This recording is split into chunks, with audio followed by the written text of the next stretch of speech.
어떻게 해야지 스마트 블록을 상위 노출시킬 수 있을까요? 진짜 핵심적인 세 가지를 알려드릴게요. 이 세 가지만 체크하시면 대충 해도 70% 이상은 상위 노출이 가능할 거고, 조금 더 손품을 판다면 무조건 노출시킬 수밖에 없는 무적의 키워드도 발견하실 수 있습니다. 저는 상위 노출이라는 게 더 열심히 정성 들여서 포스팅하면 되는 줄 알았거든요. 최소한 추가 점수라도 있는 줄 알았는데, 근데 그거랑 전혀 상관없는 거예요. 1시간 넘게 열심히 썼는데 아예 노출이 안 되고 조회수가 0, 1 이러니까 하고 싶은 마음이 톡톡 떨어지더라고요. 예전에 저와 같은 상황이신 분들은 오늘 10분만 투자하시면 2025년 네이버 알고리즘은 더 이상 공부하실 필요 없으실 거예요. 최대한 초보자분들도 알기 쉽게 말씀드리겠지만, 아예 제로 베이스이신 분들은 당연히 조금 더 시간이 걸릴 수 있겠죠. 난 아무것도 모른다, 진짜 초보다 하시는 분들을 위해 하루 만에 마스터하는 상위 노출 원데이 클래스를 준비했으니까요. 관심 있으신 분들은 아래 고정 댓글 확인해주세요.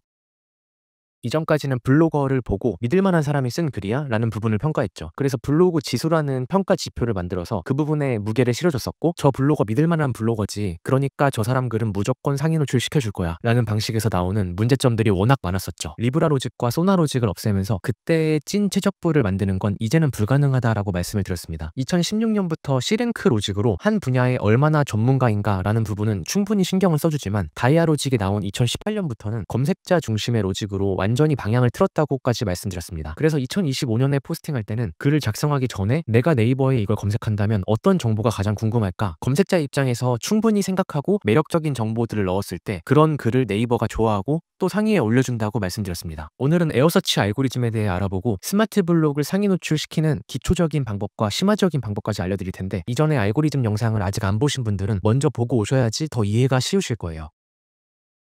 네이버에 뭘 검색했을 때 블로거들의 글이 나오는 형태는 뷰탭과 스마트 블록이라는 것으로 나뉩니다. 원래 블로거들의 포스팅은 카페 글과 이것저것 다 합쳐져서 뷰라는 탭에 한 번에 통합돼서 나왔었거든요. 블로그, 카페, 포스트에 발행되는 글들, 의견, 리뷰, 맘카페 질문, 전문가 포스트, 여러 가지 컨텐츠를 통합적으로 다 보여주던 게 과거의 뷰탭이었습니다. 근데 이 뷰탭의 치명적인 단점은 떡볶이라고 검색하면 이번 주에 떡볶이 먹었고 어디 놀러 갔다 왔고 뭘 했고 주간일기 같은 글을 작성해도 글을 쓴 사람이 최적불이라면 상위에 노출이 됐고, 최적블로거가 아닌 사람들은 그 글을 밀어낼 수가 없었다는 거예요. 그리고 가뜩이나 좁은 자리에 카페 글 같은 게 섞여서 나오니까 우리의 글이 올라갈 공간이 점점 부족할 수밖에 없었죠. 그래서 그때는 검색을 많이 하는데 경쟁이 치열하지 않은 키워드를 찾으면 황금 키워드를 찾았다라는 말들을 많이 했습니다. 이 뷰탭을 없애버리는데 결정적으로 작용한 부분은 네이버 이용자들은 떡볶이에 대해서 뭔가 궁금해서 검색한 건데 필요한 정보가 아니라 그냥 지수 순서대로 나열해서 최적불들의 하루 일기, 주간 일기 같은 글들을 보여준다면 검색하는 사람들의 만족도가 떨어질 수밖에 없겠죠. 그래서 2024년 2월에 뷰탭을 아예 없애버리고 전부 스마트 블록으로 교체해버렸습니다. 그래서 과거의 뷰탭과 거의 동일한 지금의 인기글과 스마트 블록, 이 두 곳에 블로거들의 포스팅이 올라가게 됐는데, 이 뷰탭과 인기글이 약간 다르긴 하지만 오늘 이 부분은 그냥 넘어가도록 하겠습니다. 뭘 검색했을 때 인기글로 나오는 경우가 있고 스마트 블록, 인기 주제로 나오는 경우가 있습니다. 쉽게 설명드리면 검색하는 키워드가 니즈가 다양할 땐 인기 주제라고 하는 스마트 블록으로 나오게 되고, 니즈가 다양하지 않을 땐 인기 글로 나옵니다. 니즈가 다양한 키워드는 성수동 맛집, 니즈가 다양하지 않은 키워드는 성수동 브런치 맛집, 쭉 둘러보려고 하는 사람이 검색하는 검색어와 이미 브런치 먹으러 가려고 어느 정도 결정을 하고 검색하는 사람의 차이입니다. 근데 그 지역에 브런치 맛집이 수십 수백 곳이 있어서 거기에서도 세부적으로 많이 나눠진다면 성수동 브런치 맛집이라고 검색해도 스마트 블록이 형성이 됩니다. 대충 개념을 아시겠죠? 인기글과 스마트 블록 두 개를 노출시키는 방법이 약간 다른데, 에어서치 먼저 설명드리고 뒤쪽에서 자세하게 말씀드려 볼게요.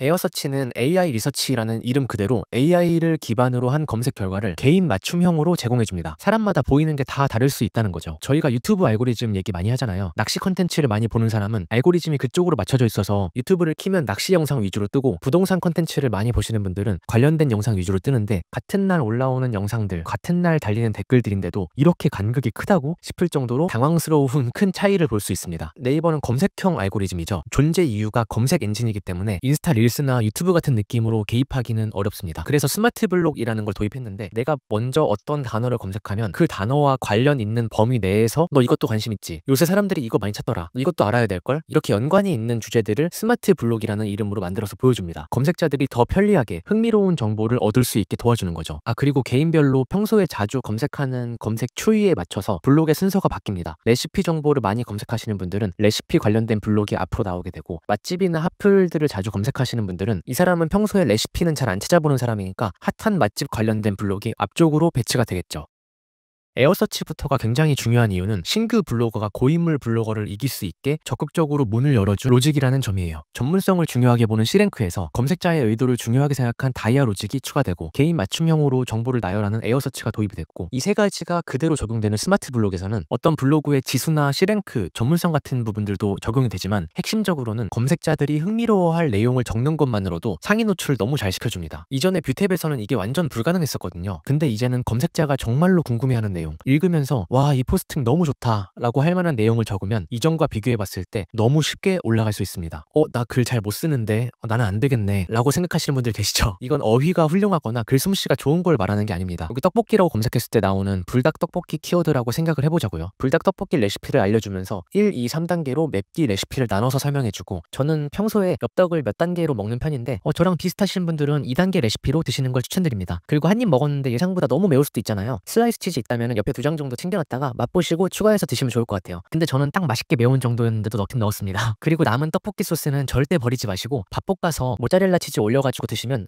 진짜 기절합니다. 이렇게 불닭떡볶이에 관련 있는 내용, 좀 쓸데없는 소리를 하더라도 불닭떡볶이에 관련 있는 범위 내에서 하면 검색자가 원하던 범위 내의 내용이기 때문에 이 포스팅 좋네 라는 소리를 들을 수 있고, 이렇게 키워드와 연관성이 높으면서 검색자가 쭉 잘 보는 포스팅을 더 잘 띄워줍니다. 내가 전문성을 입증하려고 떡볶이 관련된 칼럼을 작성하거나 이러면은 사람들이 끝까지 안 읽겠죠. 네이버는 우리의 글을 읽고 판단하는 게 아니라 키워드와 얼마나 연관성이 있는 글인지를 판단하고, 읽는 사람들의 반응성을 보면서 이 글이 좋은지 안 좋은지를 가늠하기 때문에 엄청난 전문성이 있는 글들이 아니라 주제와 맞는 내용을 흥미롭게 읽을 수 있는 내용을 작성하는 게 중요한 거예요. 신규 블로거들 입장에서는 이 스마트 블록이 완전 사기급으로 엄청난 수혜입니다. 스마트 블록이 그때그때 검색하는 사람들의 검색 추이에 따라서 있던 게 없어지고 없던 게 생기고 이 순서가 수시로 바뀌는, 끊임없이 변화한다는 점이 진짜 사기급으로 좋은 점이에요. 야, 그게 왜 좋은 점이야, 장난치냐? 이렇게 생각하시는 분들도 많으실 것 같아요. 한 가지 사례를 보여드리면, 이렇게 1년 이상 된 글들만 올라와 있고 글의 제목만 봐도 이 스마트 블록의 키워드가 메인 주제가 아닌 포스팅들이 올라와 있는 경우들이 많습니다. 이런 경우가 이전에는 없다가 새로 생긴 블록들인 건데, 검색자들이 검색하는 이 패턴에 맞춰서 새로 블록을 만들었는데 이 블록에 맞춰서 글을 작성한 사람은 없으니까 그나마 곁다리로라도 연관성이 있는 글들을 올려놓은 거예요. 우리는 이런 블록을 발견했을 때 이 블록에 맞춤형으로 작성하면 글이 조금 어설퍼도 뭔가 좀 부족해도 굉장히 높은 확률로 상위 노출이 가능하다는 겁니다. 이렇게 하나씩 배우면서 노출시킬 수밖에 없는 키워드로 시작하고 조금씩 계단을 올라가면 그냥 원래 이런 거고 별로 특별한 게 아니라고 느낄 수 있거든요. 정말 별게 아니기도 하고요. 이번에 진행 중인 챌린지는 상위 노출은 1, 2주차에 그냥 개념 정도만 익히는 거고, 3주차부터 포스팅은 하지 않고 블로그로 돈 버는 법 위주로만 공부하는 수익화 챌린지인데도 0명 블로그에서 열흘 만에 100명이 그냥 넘어가시더라고요. 포스팅 상위 노출은 누군가를 밀어내고 내 글을 올려야 되는 건데, 신규 블로거분들은 내 기준에서 생각하면 모든 사람들이 다 고인물이잖아요. 실제로 10년 이상 된 블로그 고인물들과 싸워야 되는데 생각보다 많은 분들이 공부하지 않고 블로그를 하십니다. 이전에 잘 하시던 분들도 로직이 바뀌고 게임의 룰이 완전 바뀌었는데도 그냥 하던 대로 반복하시는 분들이 훨씬 많은 거죠. 이전에 뷰탭 시절에는 그런 분들도 이길 수 있는 방법이 없었거든요. 지금은 앞으로 말씀드릴 스마트 블록 개념만 명확하게 이해하시면 블로그를 성장시키는 게 엄청 쉽게 느껴지실 거예요. 스마트 블록은 전혀 어려운 게 아니고 검색자에게도 좋은 알고리즘이면서 새로 시작하는 블리니 분들에게는 압도적으로 좋은 로직입니다. 떡볶이라는 상위어 키워드를 검색하는 사람들은 니즈가 다양하잖아요. 요새 핫한 맛집이 궁금할 수도 있고 레시피가 궁금할 수도 있고 밀키트를 찾을 수도 있고, 예전에는 지수 순서대로 나열해서 포스팅을 보여줬지만 지금 연관 키워드들을 스마트 블록이라는 이름으로 보여주고 있습니다. 일정 기간 동안 검색량이 많았던 주제를 키워드 하나씩